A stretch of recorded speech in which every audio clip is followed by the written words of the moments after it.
College students can all agree that spring semester is the worst. It feels like it drags on forever, and there are very few days off, with the exception of spring break. Last year, as a junior, I went on my first real spring break trip. This is the story of how that trip came to be. On a chilly day in November of that year, my friends and I gathered at a local coffee shop to make plans for spring break. The 12 of us had decided to travel to Gatlinburg, Tennessee, and rent a cabin. While at the coffee shop, we came up with a list of things to do while there, a list of meals that we would cook for the week, and we picked out a cabin that we would eventually book. The deposit had been paid, and we were all set. In the months leading up to the trip, our excitement grew. We couldn't wait for an entire week away from school, surrounded by all of our best friends. On a Saturday night, 1 week before we were set to leave for Gatlinburg, everything fell apart. Suddenly, our group of 12 broke into two groups, and we all began fighting. One group had made a very long list of rules for spring break, such as no drinking after 9 p.m.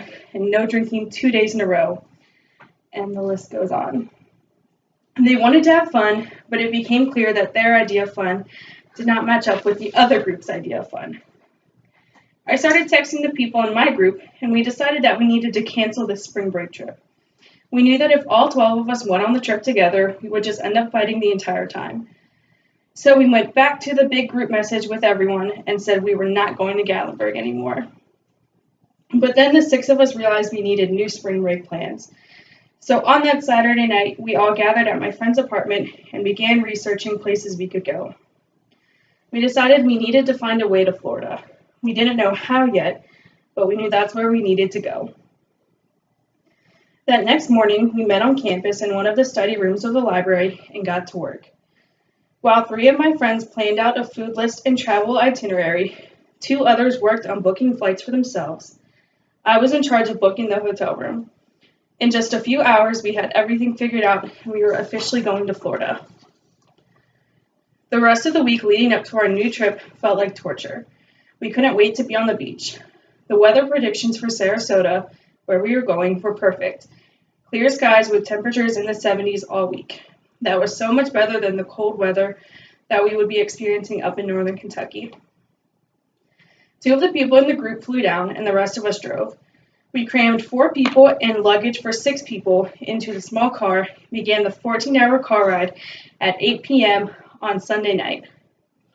We drove through the night and made it to our destination around noon on Monday, right around the time that the flight got in. We then crammed 6 people into a very, very small hotel room. There were 2 double beds that had to sleep 2 people each, and then we brought a twin-size air mattress that also had to sleep 2 people. The hotel was uncomfortable, to say the least, because we were crammed into such a small space, but we didn't mind because we were still having a great time in Florida. When the week was unfortunately over, we packed the car and sadly started the drive back to northern Kentucky. The drive home was the longest drive of my life, and it was absolutely horrible. I cried in the car because I was miserable and because I didn't want to go back home. When we reached Tennessee, we were met with snow, which made the drive even worse. We just spent a week on the warm, sunny beach, and now we were coming home to snow. When all was said and done, we had the time of our lives on this spring break trip. It was so relaxing to be on the beach for a week without a care in the world. And to this day, it is still so crazy that we had such an amazing time and that we planned the entire thing in a few hours a week before we went. Seriously, we still talk about how crazy it was today.